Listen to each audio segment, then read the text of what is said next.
नमस्कार। देवरिया की आवाज रेडियो केसरी से प्रस्तुत है स्थानीय हालचाल। पहले मुख्य हालचाल। रविवार से शुरू हो रहा है रमजान का त्योहार।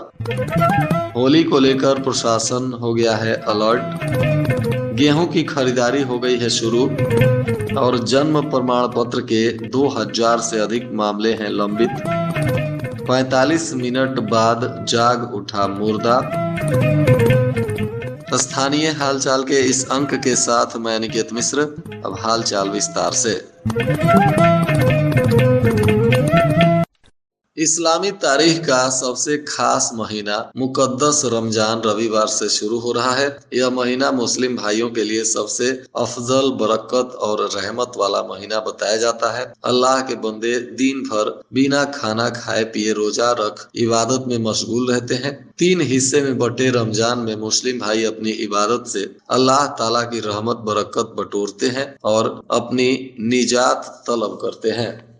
इस बार रंगों का त्योहार होली जुम्मा को पड़ रहा है। ऐसे में जिला प्रशासन अलर्ट है। मार्च माह में हर थानों में शांति समिति की बैठक हो रही है और शांति तथा सौहार्द के बीच त्योहार मनाने की अपील की जा रही है। उधर मिश्रित आबादी वाले गांवों पर पुलिस और खुफिया विभाग की विशेष नजर होगी।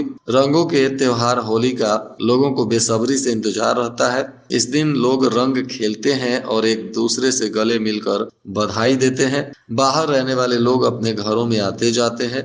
बहुत से लोग अभी से अपने घरों में होली को लेकर आने भी लगे हैं। मुस्लिम समुदाय का रमजान महीना भी शुरू हो रहा है। ऐसे में होली जुम्मा के दिन पड़ रहा है, जिसको लेकर प्रशासन हर तरफ अलर्ट पर काम कर रहा है। 1 मार्च से जनपद में गेहूं की खरीदारी शुरू हो गई। इसके लिए अब तक 79 क्रय केंद्र बनाए गए हैं। इस बार 2425 रुपए क्विंटल गेहूं खरीदा जाएगा। सरकार ने पिछले साल की दर से 150 रुपए प्रति क्विंटल की बढ़ोतरी की है। धान खरीद समाप्त होने के बाद अब गेहूं की खरीद हो रही है और किसानों से अपील किया गया है कि किसान नियमों का पालन करते हुए अपना गेहूं क्रय केंद्र पर निश्चित रूप से बेचें। नगर पालिका कार्यालय देवरिया से लेकर एसडीएम कार्यालय तक जन्म प्रमाण पत्र बनाने के लिए करीब 2000 से अधिक आवेदन डाले गए हैं, जो अब तक लंबित हैं। नगर पालिका के कर्मचारियों का आपसी तालमेल ठीक नहीं होने से आवेदनों का निस्तारण समय से नहीं हो पा रहा है। वहीं जो आवेदन एसडीएम कार्यालय में अनुमति के लिए भेजा गया, उसका भी समय से निस्तारण नहीं हो पाया, जिससे परेशान होकर अभिभावक आवेदनों का जाकड़ नंबर लेकर एसडीएम कार्यालय का चक्कर लगा रहे हैं। इधर 45 मिनट तक मृत घोषित होने के बाद एक मुर्दा जब 45 मिनट बाद जग उठा तो पूरे महकमे में खलबली मच गई। बताया जा रहा है कि डॉक्टर की जांच में जिस मरीज का पल्स नहीं मिल रहा था, 45 मिनट बाद उसे होश आ गया। जब पीएचसी के चिकित्सक ने पल्स काम नहीं करने की बात बताई तो तीमारदारों के पैर से जमीन खिसक गई। मेडिकल कॉलेज देवरिया में मरीज के होश में आने पर परिजनों ने राहत की सांस ली। बताया जा रहा है कि गौरी बाजार के पथरहट निवासी प्रियंका प्रजापति उम्र 21 साल सुबह सोकर उठी तो सिर में तेज दर्द हो रहा था। कुछ देर बाद वह अचेत हो गई।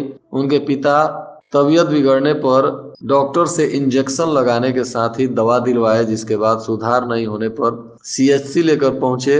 वहां चिकित्सक ने मरीज का बीपी और पल्स की जांच किया तो बताया गया कि पल्स नहीं चल रहा है। सुनते ही मरीज के तीमारदारों में चीख पुकार मच गई। सभी लोग महिला को मृत समझने लगे, परंतु कुछ देर बाद जब मरीज के पलकों में हरकत होने लगी तो डॉक्टर ने एक बार फिर से पल्स की जांच की और मेडिकल कॉलेज देवरिया के लिए रेफर कर दिया। महर्षि देवराहा बाबा मेडिकल कॉलेज में इलाज के दौरान 45 मिनट बाद जब मरीज को होश आ गया तो घर वालों ने राहत की सांस ली। इलाज के बाद लौटी प्रियंका ने बताया कि उनका सर दर्द कर रहा था, जिसके बाद से अचानक तबीयत बिगड़ गई और उन्हें कुछ भी होश नहीं है। जिलाधिकारी दिव्या मित्तल ने राजकीय औद्योगिक प्रशिक्षण संस्थान में स्थापित प्रशिक्षण केंद्र का निरीक्षण किया।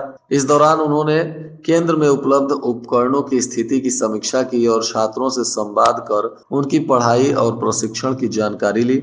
निरीक्षण के दौरान जिलाधिकारी ने छात्रों को मनोयोग से अध्ययन करने और प्रशिक्षण का अधिकतम लाभ उठाने की सलाह दी। उन्होंने संस्थान में चयनित विभिन्न ट्रेडों में शिक्षकों की उपलब्धता तथा प्रशिक्षण की गुणवत्ता को भी विस्तार से समझा।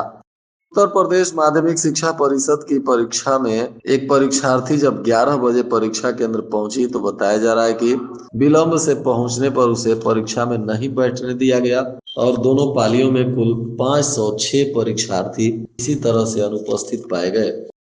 बरियारपुर थाना क्षेत्र में इन दिनों टुल्लू पंप चोरों का गैंग सक्रिय हो गया है। 3 महीने के अंदर बड़े पैमाने पर टुल्लू पंप चोरी हुई है। कई मामलों में पुलिस की तरफ से कार्रवाई भी नहीं की गई। बताया जा रहा है कि सरौरा धूमनगर के रहने वाले जितेंद्र सिंह का मोटर 10 जनवरी को चोरी हो गया। 20 फरवरी को बरैठा चौराहे के रहने वाले मनोज मदेसिया का टुल्लू पंप चोरी हुआ। 24 फरवरी को चौवनिया पट्टी के रहने वाले रमल का भी टुल्लू पंप चोरी हुआ। 19 फरवरी को सरौरा हथियागढ़ के निवासी प्रदीप कुशवाहा का, तो वहीं 27 फरवरी को बरेठा के राम इकबाल और सरौरा के अमरजीत यादव का भी टुल्लू पंप चोर खोल ले गए। यह तो एक वानगी मात्र है, ऐसे कई जगहों पर टुल्लू पंप चोरी की खबरें आई हैं। लोग इन टुल्लू पंप चोरों के गैंग से काफी परेशान नजर आ रहे हैं। औद्योगिक क्षेत्र ऊसरा बाजार में पुलिस चौकी निर्माण को लेकर अधिकारियों की सख्ती अब बढ़ने लगी है। पुलिस अधीक्षक विक्रांत वीर ने कार्यदायी संस्था CNDS के अधिकारियों को जल्द से जल्द निर्माण कार्य शुरू करने का निर्देश दिया।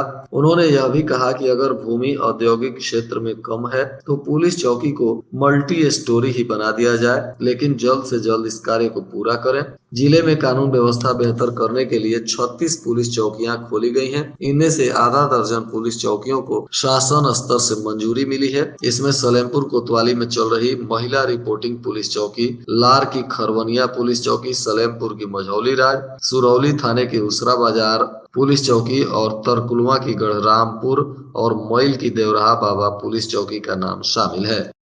और आज के मौसम का तापमान देवरिया में न्यूनतम 18 डिग्री सेल्सियस और अधिकतम 27 डिग्री सेल्सियस रहने की संभावना है।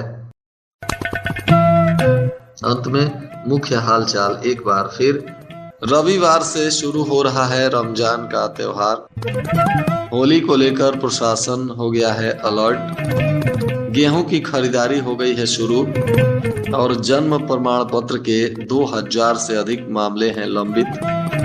45 मिनट बाद जाग उठा मुर्दा। इसके साथ ही रेडियो केसरी से प्रसारित स्थानीय हालचाल का यह अंक समाप्त हुआ। नमस्कार।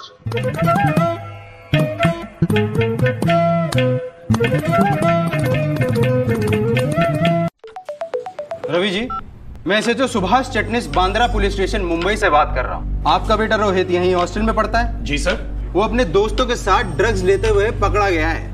ड्रग्स? अरे नहीं सर, मेरी आप उससे बात कराइए प्लीज। अरेस्ट करके जेल में डाल रहे हैं उसे, वही बात कीजिएगा। अरे नहीं सर, कोई तो उपाय होगा। जमानत के लिए 5 लाख का बेल बॉन्ड लगेगा। पेमेंट के लिए सरकारी वकील का नंबर लिखिए। पर अंकल तो स्मार्ट निकले। अबे चल आजा। वकील को पैसे देने के बजाय 1930 पर कॉल कर दिया और मेरा गेम ओवर। चले। असली पुलिस इस तरह व्हाट्सएप पर कॉल नहीं करती। ऐसी फर्जी कॉल्स के लिए तुरंत शिकायत करें। रुको, सोचो और एक्शन लो।